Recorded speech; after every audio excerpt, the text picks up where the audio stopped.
کیا کچھ کہوں. میں انشاءاللہ تعالیٰ اس کے بارے میں بہت ساری باتیں بتلا سکتا ہوں، لیکن ویڈیو لمبی ہونے کی وجہ سے میں ان تمام باتوں کو اسکپ کرتا جا رہا ہوں. عزیز دوستو، اللہ تبارک و تعالیٰ نے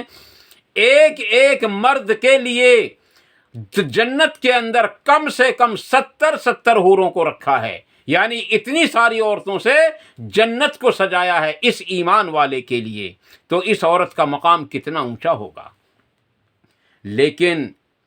جب یہ عورت بگڑ جاتی ہے تو اس کے بارے میں بھی میں نے مختصر کر کے بتا دیا. ابو جہل، ابو لہب، عتبہ، شیبہ اور فرعون، حامان، قارون، ابی بن خلف اور اسی طریقے سے جو ہے نمرود اور اسی طریقے سے بڑے بڑے جو کفار کو یعنی کہ اللہ اور اس کے رسول کا انکار کرنے والے ہیں اور ان کو نقصان پہنچانے والے ہیں، اسی عورت سے پیدا ہوتے ہیں. اور جب یہ نیک ہوتی ہے تو عزیز دوستو پھر یہ کس کی ماں بنتی ہے. یعنی کہ حضرت شیس علیہ السلام کی ماں یہی عورت بنتی ہے. ادریس علیہ السلام کی ماں یہی عورت بنتی ہے. نوح علیہ السلام کی ماں یہی عورت بنتی ہے. ابراہیم علیہ السلام کی ماں یہی عورت بنتی ہے. اور اسماعیل علیہ السلام کی ماں یہی عورت بنتی ہے. اسحاق کی ماں یہی عورت بنتی ہے. یعقوب کی ماں یہی عورت بنتی ہے. اور یوسف کی ماں یہی عورت بنتی ہے. یونس کی ماں یہی عورت بنتی ہے. اور جو ہے سلیمان کی ماں یہی عورت بنتی ہے. داؤد علیہ السلام کی ماں یہی عورت بنتی ہے. جرجیس کی ماں یہی عورت بنتی ہے. اور میں آپ کو کیا بتاؤں، عیسیٰ علیہ السلام کی ماں یہی عورت بنتی ہے. اور میں سب سے آخر انتہا کر دوں، جناب محمد الرسول اللہ صلی اللہ علیہ وسلم کی ماں یہی عورت بن جاتی ہے. تو اس لیے عزیز دوستو، عورت کا اللہ تبارک و تعالیٰ نے اسلام کے اندر بڑا مقام رکھا ہے، بشرطے کہ عورت ہو، عورت مرد نہ ہو. عزیز دوستو، مردوں کی طرح باہر گھومنے والی عورت نہ ہو. عورت کا مقام اس کا ہے، جیسا کہ نبی اکرم صلی اللہ علیہ وسلم نے فرمایا، ایک نماز کے بدلے 27 نمازوں کا یا 25 نمازوں کا ثواب آدمی کو مسجد میں جا کر ملتا ہے. اسی طریقے سے ایک عورت کو ایک نماز کے بدلے 27 نمازوں کا ثواب یا 25 نمازوں کا ثواب اس کے گھر کے اندر نماز پڑھنے سے ملتا ہے. عزیز دوستو، اور میں بتاؤں، جیسے کہ ایک آدمی اکیلے نماز پڑھنے سے بہتر ہے کہ 2 آدمی ہو تو جماعت کر لیں، اور 2 آدمیوں کی جماعت سے بہتر ہے کہ وہ 3 آدمی ہوں تو زیادہ ثواب ملے گا، اور 3 سے بہتر ہے 4 ہوں، اور 4 سے بہتر ہے 5 ہوں. اسی طریقے سے اللہ تبارک و تعالیٰ نے عورت کی نماز کے بارے میں فرمایا، اپنے گھر کے صحن میں پڑھے گی نماز اگر کوئی عورت، اس سے بہتر ہے کہ وہ اپنے برآمدے میں پڑھے. اور جو عورت برآمدے میں نماز پڑھ رہی ہو اس کے لیے برآمدے سے زیادہ بہتر ہے کہ وہ اپنے کسی کمرے کے اندر نماز پڑھے. اور کمرے کے اندر بھی نماز پڑھنے سے بہتر ہے کہ وہ کسی کمرے کے ایک کونے میں جا کر کے نماز پڑھے. اس لیے عزیز دوستو، عورت کو مقام وہی مل جاتا ہے گھر کے اندر جس مقام کے لیے مرد کو باہر دوڑایا ہے اللہ تبارک و تعالیٰ نے. چند عورتوں نے یا کسی ایک عورت نے اللہ کے نبی صلی اللہ علیہ وسلم سے پوچھا، یا رسول اللہ صلی اللہ علیہ وسلم، مرد تو باہر نکل کر دین کا کام کرتے ہیں، تبلیغ کرتے ہیں اور اللہ کے راستے میں جہاد کرتے ہیں، اللہ کے دین کو غالب کرنے کے لیے جد و جہد کرتے ہیں، کوششیں کرتے ہیں، محنتیں کرتے ہیں، اور عورتوں کے لیے بھی کچھ ہے، کیا وہ گھر میں ہی یوں ہی رہیں؟ تو آپ صلی اللہ علیہ وسلم نے فرمایا، مردوں کو جتنا ثواب ان تمام کاموں کو کرنے پر ملتا ہے، عورت کو اتنا ثواب صرف ایک کام کرنے پر مل جاتا ہے. اور وہ کام کیا ہے کہ وہ اپنے شوہر کی فرما برداری کرے شریعت اسلامیہ کے حدود کے اندر. اس لیے عزیز دوستو، عورت کا بڑا مقام ہے. اگر عورت اپنے مقام کو سمجھے اور بازاروں میں نہ گھومیں اور باہر بلا ضرورت نہ نکلے۔ عزیز دوستو، تو اس کا بڑا مقام ہے۔ اللہ تعالیٰ سے دعا ہے کہ وہ ہم سب کو ان مختصر سی باتوں پر عمل کرنے کی توفیق عطا فرمائے۔ اگر کوئی جذبات میں بات غلط نکل گئی ہو تو اللہ تعالیٰ اسے ہم سب سے معاف فرمائے، اور حق باتوں کو ہمارے دلوں کے اندر راسخ فرمائے، ان پر عمل کرنا آسان فرمائے، ان پر عمل کرنے کی توفیق عطا فرمائے، اور ان پر عمل کرنے کے موقع بھی ہم سب کو عطا فرمائے۔ اور اللہ تبارک تعالیٰ سے دعا ہے کہ وہ حق بات کہنے اور حق بات سننے اور ان پر سب پر عمل کرنے کی ہم سب کو توفیق عطا فرمائے۔ وآخر دعوانا ان الحمد للہ رب العالمین۔ سبحان ربک رب العزت عما یصفون وسلام علی المرسلین والحمد للہ رب العالمین برحمتک یا ارحم الراحمین۔ والسلام علیکم ورحمۃ اللہ تبارک و تعالی وبرکاتہ۔